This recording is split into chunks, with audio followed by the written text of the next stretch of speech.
내 집은 기도하는 집이다 라는 제목으로 하나님 말씀 전하겠습니다.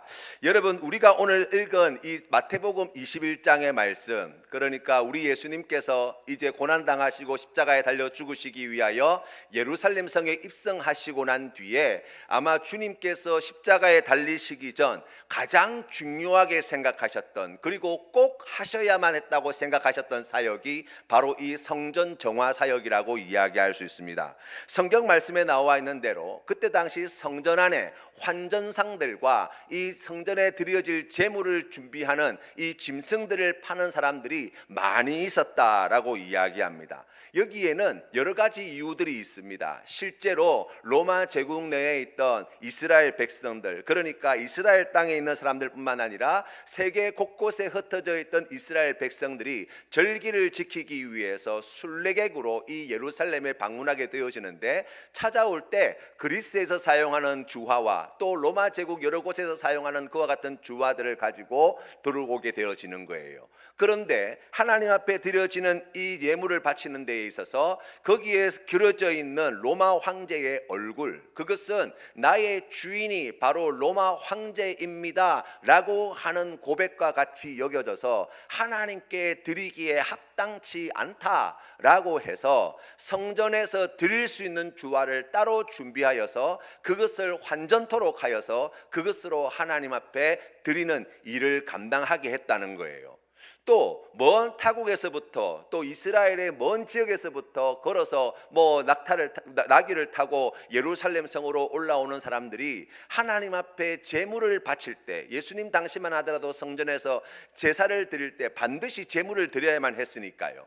그 제물을 준비하기가 현실적으로 어려우니 그러한 현실적인 문제를 해결하기 위해서 제사장들이 인정해주는 하나님께 바칠 만한 제물임을 인정한 그와 같은 가축들을 갖다가 성전에서 파는 일들이 있었다는 거예요.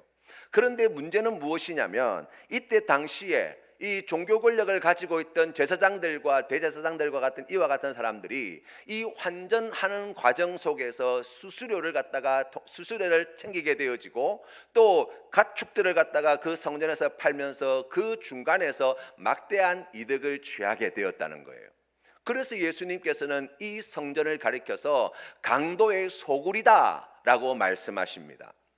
예수님 당시에 이스라엘 사회에서, 그러니까 도덕적으로, 윤리적으로, 또 신앙적으로 인간 이하의 대접을 받았던 사람들이 누구였냐면 바로 세리들이다라고 이야기할 수 있어요. 이스라엘 사회는 그때 당시에 경제가 그렇게 융성한 사회가 아니에요. 국민 가운데, 백성들 가운데 80% 이상이 하루에 한 끼를 겨우 먹고 사는 사람들이에요. 그런데 이 세리들은 로마의 앞잡이가 되어서 자기의 동족들을 찾아가서 그 로마에게 바칠 세금, 거기에다가 자기들이 착복하게 되어질 이익까지 더하여서 정말 마른 수건에서 물을 짜내는 심정으로 그 백성들을 갖다가 탈탈 털어서 그 고통과 무거운 짐을 안겨다 주는 사람이었다고요. 그래서 종교적으로, 또 도덕적으로, 윤리적으로 그때 당시 이스라엘 백성들에게 혐오와 증오와 미움의 대상이요, 정죄의 대상이요, 지옥의 불수시개로 쓰일 만한 악한 자들이라고 정평이 나 있던 사람들이에요. 그런데 여러분, 우리가 오늘 성경 말씀에 보니까 지금 이스라엘 백성들이, 하나님을 믿는 백성들이 하나님 앞에 나와 예배 드리러 나오는데, 지금 종교 지도자들, 그러니까 제사장들과 대제사장들이 지금 백성들이 그 어려운 형편 속에서 하나님 앞에 제물을 드려서 하나님을 예배하기 위하여 제사하기 위해 나오는 그 중간에 서서 뭘 하고 있다고요? 불이한 이익을 착복하고 있다고요. 그래서 우리 예수님께서 이 성전이 강도의 소굴이 되었다, 강도들의 은신처가 되었다라고 이야기합니다. 세리들은 드러나니까 사람들로부터 그런 욕과 비난을 받습니다. 그것을 당연한 줄 압니다. 그런데 이 종교 지도자들은 성전이라고 하는 울타리 안에 숨어서 이 백성들 앞에 해서는 안 될 이와 같은 끔찍한 죄를 저지르고 있는 참상 앞에 우리 주님의 마음이 어떠하였을지를 다시 생각해 봅니다.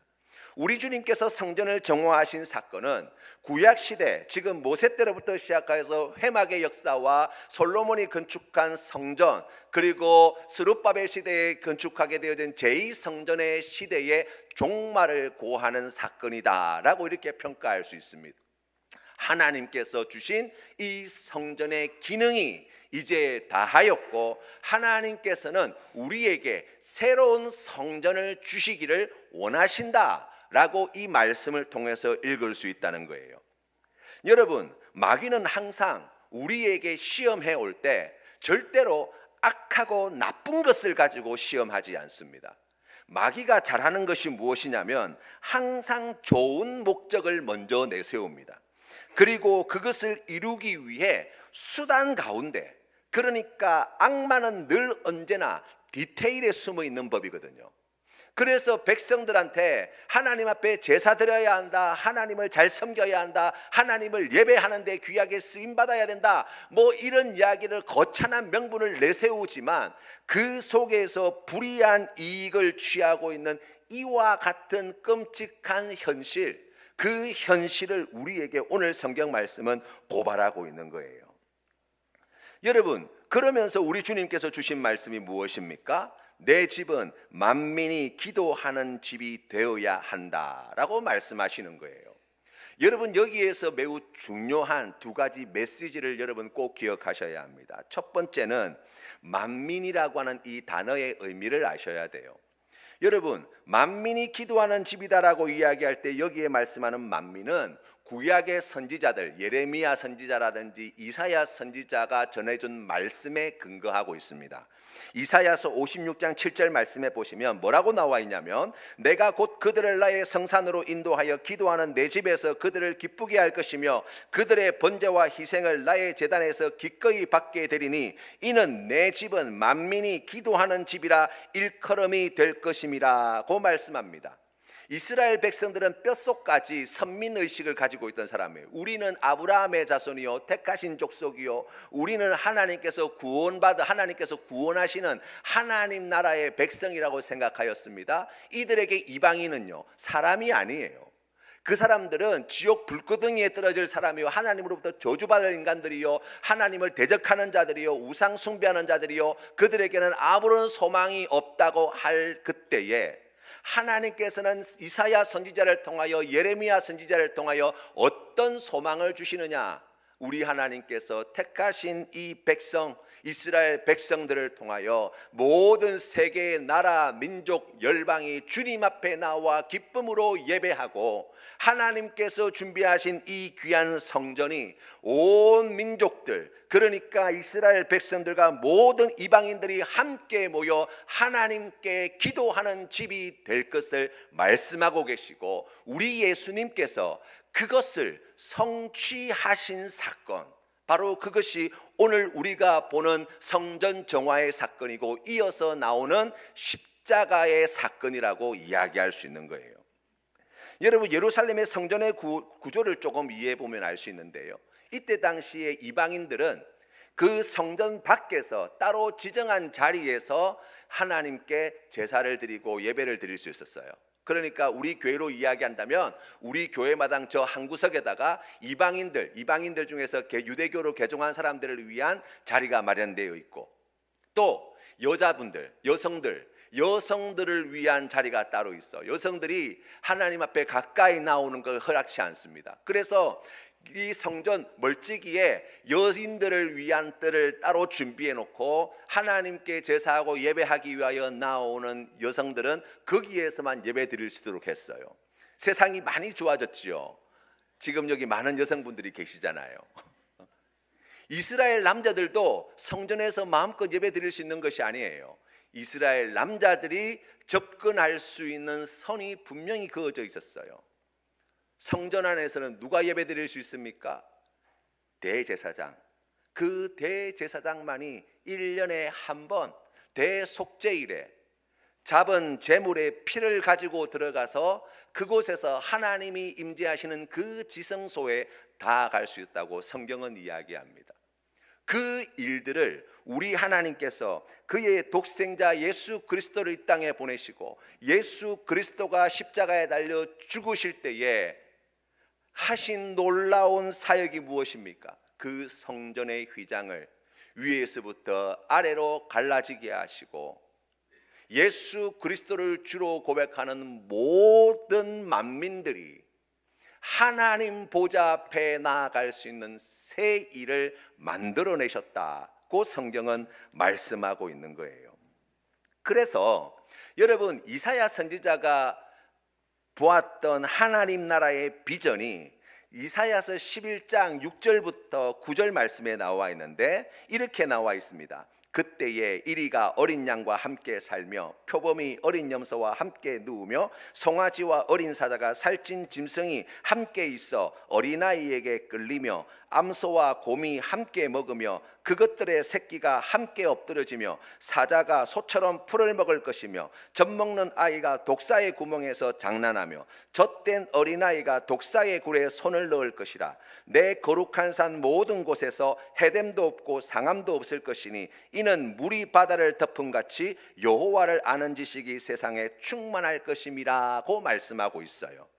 여러분, 좋은 교회는 어떤 교회냐? 양들만 모여있는 교회가 좋은 교회가 아니라는 거예요. 잘난 사자들만 모여있는 교회가 좋은 교회가 아니라는 거예요. 우리 교회가 더 좋은 교회가 되기 위해서는 저런 이리 같은 사람, 저런 독사 같은 사람, 저런 호랑이 같은 사람, 저런 무능력한 토끼 같은 사람들은 다 없어지고 좋은 사람들, 말 잘 듣는 사람들, 그런 훌륭한 사람들만 모여있으면 좋겠다 생각하는 사람들이 혹 있을지 몰라요. 그런데 우리 하나님께서 우리에게 주신 이 귀한 말씀, 만민이 기도하는 집이라고 이야기할 때 이 만민에는 무엇이 포함된다고요? 사자도, 어린 양도, 표범도, 또 송아지도, 독사도, 암소도, 곰도, 어린아이도 함께하는 공동체. 그게 바로 우리 하나님께서 기뻐하시는 교회의 모습이라고 말씀하시는 거예요. 여러분, 우리가 주님 앞에 믿음으로 나아갈 때 만민이 기도하는 집이 되어야 한다라고 말씀하신 이 의미를 다시 새겨야 할 때가 아닌가 생각합니다. 혹시 우리가 주님 앞에 믿음으로 나아갈 때 이와 같은 사람 저와 같은 사람, 이 모양 저 모양으로 살아가는 사람들을 우리가 평가하고 우리가 판단하고 우리 하나님 앞에 믿음으로 나아갈 때에 그 모든 이들이 함께 더불어 하는 공동체가 되기를 저해하고 있는 그와 같은 모습들이 있지 않은지 다시 한번 생각해 봅시다. 우리 하나님께서 말씀하신 대로 유대인과 이방인이 사자와 어린 양과 독사와 아기와 표범과 암소와 곰이 함께 더불어 하나님께서 주시는 그 귀한 은혜를 누리는 공동체가 되는 비결, 성경 말씀에 보니까 그 비결이 어디에 있다고 이야기합니까? 물이 바다를 덮음같이 여호와를 아는 지식이 충만하게 되어질 때 이런 놀라운 일이 벌어진다는 거예요. 여러분, 기독교의 별명이 무엇이냐면 체계 종교입니다. 왜 그러냐면 우리 기독교는 진리의 말씀을 받아들이는 사람들이 모여 있는 곳이거든요. 여러분, 그런데 하나님을 아는 지식이 충만하게 되어질 때 이와 같은 놀라운 은혜가 교회에 주어지는데 우리가 하나님을 알지 못한다면, 하나님을 아는 지식이 충분치 않은 교회가 되어진다면 어떤 모습이 보여지느냐? 저 사람은 이래서 안 되고 이 사람은 이래서 안 되고 저거는 저래서 안 되고 저거는 저게 마음에 안 들고, 그런 교회의 모습밖에 되지 않는다는 거예요. 유대인들처럼 말입니다. 너는 이방인이니까 안 되고 너는 여자니까 안 되고. 우리 하나님께서 기뻐하시는 만민이 기도하는 집, 우리 예수님께서 십자가에 피 흘려 죽으시고 다시 부활하심으로 이 땅에 창설하신 아름다운 교회, 그 교회의 모습을 생각할 때 우리 센텀 장로교회가 어떤 교회가 되어야 할지 우리가 다시 이 말씀을 통하여 배우게 됩니다. 두 번째로 우리가 이 교회를, 성전을 우리 주님께서는 기도하는 집이 되어야 한다 이야기합니다. 어느 큰 교회 목사님은 금요 심야 기도회 때 출석을 부르신대요. 저도 한번 따라 해볼까 생각하고 있어요. 적어도 안수집사님, 권사님, 장로님들, 우리 항존직이라는 이름을 가지고 계신 분들은 그래도 항존직이 해야 될 제일 중요한 일이 뭡니까? 신앙의 본을 보여주는 거거든요. 우리 신앙이 어린 분들에게 예수님은 이렇게 믿는 거야, 신앙생활은 이렇게 하는 거야, 헌신은 이렇게 하는 거야, 예배는 이렇게 드리는 거야, 이웃사랑을 이렇게 하는 거야 라는 본을 보여주는 사람이라고요. 도표 붙일까요? 기도하는 건 너무나 중요합니다. 그렇죠. 우리 신앙에 있어서 기도 생활이 빠져서는 안 돼요. 그런데 여러분, 우리 주님께서 만민이 기도하는 집이라고 말씀하신 것은 단순히 새벽부터 저녁까지 교회에 나와서 기도하는 사람들이 많아야 합니다, 그런 의미보다 더 깊은 의미를 가지고 있어요. 여러분, 기도한다라고 이야기할 때 여러분 어떤 생각을 하십니까? 여러분, 성도의 호흡이 기도다라고 이야기합니다. 여러분, 기도가 우리의 호흡이래요. 여러분, 숨은 언제 쉽니까? 하루 3번, 밥 먹고 30분 아니잖아요. 그렇지 않습니까? 늘 쉬는 거예요. 쉬지 않고 쉬는 거예요. 여러분, 바쁘면 우리의 숨이 어떻게 됩니까? 가빠지게 되어 있어요. 아프고 힘들면 우리의 숨이 더 가빠지게 되어진다고요. 호흡이 빨라져요. 무거운 짐을 지고 있으면 헉헉대며 거칠어져요. 여러분, 기도가 우리의 호흡이라면서요. 그런데 여러분, 아픈데, 지금 힘든데, 지금 무거운 짐을 지고 있는데 호흡이 점점 더 느려지면 여러분 왜 그렇습니까? 왜 그런 일이 벌어지는 거예요? 건강하지 못해서 그래요. 중병에 걸려서 그래요. 그렇지 않습니까? 지금 힘들고 아프면 호흡이 가빠져요. 건강해서 그래요.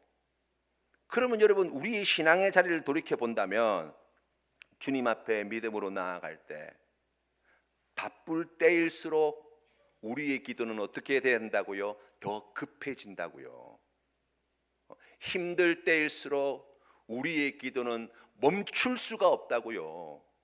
여러분, 숨 참고 뛰어보셨어요? 얼마나 힘든지 아세요, 여러분? 바쁘고 힘들다면서 기도를 쉬는 것은 숨 참고 뛰는 거랑 똑같은 거예요. 우리 하나님께서 기뻐하시는 뜻이 무엇인지 잘 생각해 보시기를 바랍니다. 그런데 예수님께서 하신 말씀의 의미를 생각해 본다면 우리가 지난번 함께 살펴보았던 마태복음 7장 말씀에 기도가 무엇이냐라고 이야기할 때 우리 주님께서는 3가지의 기도의 내용을, 기도의 모습을 이야기합니다. 첫 번째, 구하는 것, 찾는 것, 문을 두드리는 것이다. 여러분, 이 3가지는 조금 다른 특징을 가지고 있어요. 구하다는 것은 늘 현재형이에요. 그러니까 지금 하나님 앞에 우리의 원하는 것을, 소원하는 것을 구하는 것은 지속되어지고 계속되어지고 중단되어서는 안 되는 거예요. 찾는다는 것은요, 우리의 삶의 자리에서 기도한 내용이 우리의 삶의 내용이 되는 과정을 이야기하는 거예요. 문을 두드린다는 것은요, 인내함을 이야기합니다. 응답해 주실 때까지 참고 견디는 걸 이야기하는 거예요. 그러면 여러분, 우리가 하나님 앞에 믿음으로 나아갈 때 기도하는 집이 되어야 한다라고 이야기한다면 교회는 하나님께 구하는 것이 많은 사람들이 모여 있는 곳이고 그것을 우리의 신앙의 삶의 자리에 실천해 가기를 힘쓰는 사람들이 모여 있는 곳이고 하나님의 뜻이 이루어질 때까지 인내함으로 참고 견디는 사람들이 모여 있는 공동체라고요. 우리가 뭘 구해야 합니까? 예수님께서 마태복음 6장 9절부터 우리에게 주님 가르치신 기도문을 가르쳐 주셨어요. 이런 것을 기도해라고 말씀하십니다. 그 내용을 여러분 잘 생각해 보세요. 우리가 어떤 것을 구하는 교회가 되어야 되느냐 라고 이야기할 때 하나님의 이름이 거룩히 여김받기를 구하는 자들이 모여있는 공동체가 교회예요. 어떻게 하면 우리 교회가 하나님의 선하심을, 하나님의 사랑을, 하나님의 은혜를, 우리 하나님의 그 자비로우심을 이 땅 가운데 나타내 보여줄 수 있을지를, 그 방법을 함께 찾고 그 뜻이 이루어질 때까지 중단하지 않고 지속해 가는 사람들이 모여있는 곳이 교회라고요. 우리 남성교회가 하나님의 뜻이 하늘에서 이루어진 것처럼 이 땅 가운데 이루어지기를 구하고 찾고 문을 두드리는 자들이 모여있는 공동체가 되어야 한다는 거예요. 우리 여전도회가 모든 공동체 식구들이 일용할 양식에 궁핍하지 않기를 서로 살피고 보살피고 채워주고, 하나님께서 주시는 풍성하신 은혜로 나만 배부르고 나만 편안하고 나만 잘 사는 그런 신앙의 삶이 아니라 다른 사람들의 아픔과 상처와 필요를 돌아볼 줄 아는 성도들이 모여있는 곳이 교회라고 말씀하시는 거예요. 우리 교육부서가 서로 용서하고 용서받기를 힘쓰는 사람들이 모여있는 공동체가 되어야 돼요. 상처 주지 않는 일들이 없을 수는 없지만 그런 일들이 일어났을 때 어떻게 하면 내가 저희를 용서해 줄 수 있을까, 내가 어떻게 저희에게 용서를 구할까를 그 방법을 찾고 골몰하고 용서 구할 때까지, 용서 받을 때까지 중단하지 아니하고 끊임없이 용서를 베풀고 용서를 구하는 공동체, 그게 교회라고요. 하나님께 자신의 죄를 용서해 달라고 간구하고 부르짖는 자들의 기도가 끊이지 않는 곳이 교회예요. 시험에 들었을 때 하나님께 달려나와 엎드려 하나님, 이 시험에서 나를 건져 주십시오 라고 부르짖는 자들이 모여있는 곳이 교회예요. 죄악이 우리의 삶을 엉망진창으로 만들고 우리의 영혼을 질식시키려고 할 때 다른 잘못된 길로 나아가지 아니하고 우리를 모든 악에서 구원해 주실 능력과 권세가 있으신 하나님 앞에 달려나와 이 악에서 나를 건져 주십시오라고 부르짖는 자들이 모여있는 곳이 교회라고요. 이것을 구하고 삶 속에서 그 방법을 찾고 그 일이 이루어질 때까지 중단하지 않고 계속해서 문을 두들기고 인내하고 견디는 사람들이 모여 있는 곳, 그곳이 교회, 기도하는 집이라고요. 기도하는 집이라고.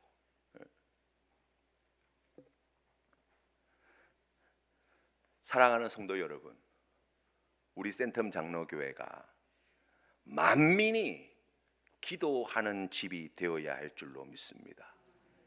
우리 귀한 성도님들이 그 하나님의 나라를 꿈꾸며 하나님께 그 귀한 기도의 제목으로 구하고 그 일을 이 땅 가운데 이루기 위하여 우리가 방법을 함께 골몰하며 찾고 그 뜻이 이루어질 때까지 함께 협력하며 마음을 같이하여 포기하지 아니하고 낙심하지 아니하고 정신을 똑바로 차리고 다시 또다시 도전하고 시도하고 다가가 전하는 그런 교회가 될 때 만민이 기도하는 센텀 장로교회가 된다고 말씀하십니다.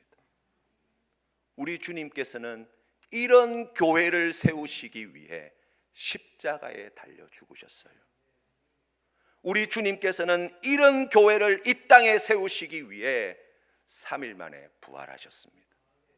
모든 죄와 모든 죽음의 권세를 물리치시고 우리에게 염려하지 마라, 두려워하지 마라, 걱정하지 마라, 우리가 구해야 할 것을 구하고 찾아야 할 것을 찾고 두들겨야 할 것을 두들기게 되어질 때 반드시 하나님이 그 일을 이루어 주신다. 이 소망을 가지고 함께 모여 예배하고 배우고 봉사하고 전도하고 우리 하나님께서 기뻐하시는 귀한 선교의 사명을 감당하게 되어질 때 하나님께서 이 혼탁한 시대 가운데 우리 센텀 장로교회를 통하여 놀라운 일들을 반드시 이루어내실 줄로 믿습니다. 이런 소망을 가지고 우리 3월 2일부터 뭐 해야 돼요? 말씀 앞에 나와야 돼요. 귀한 종을 통해서 말씀의 은혜를 받아야 돼요. 새 힘을 공급받고 60주년이면 이제 인생 2회차가 시작되는 거예요. 우리 센텀 장로교회의 새 출발을 말씀으로 새롭게 출발하고 기도로 새롭게 결단하는 우리 모든 성도님들 다 되시기를 주님의 이름으로 축원합니다.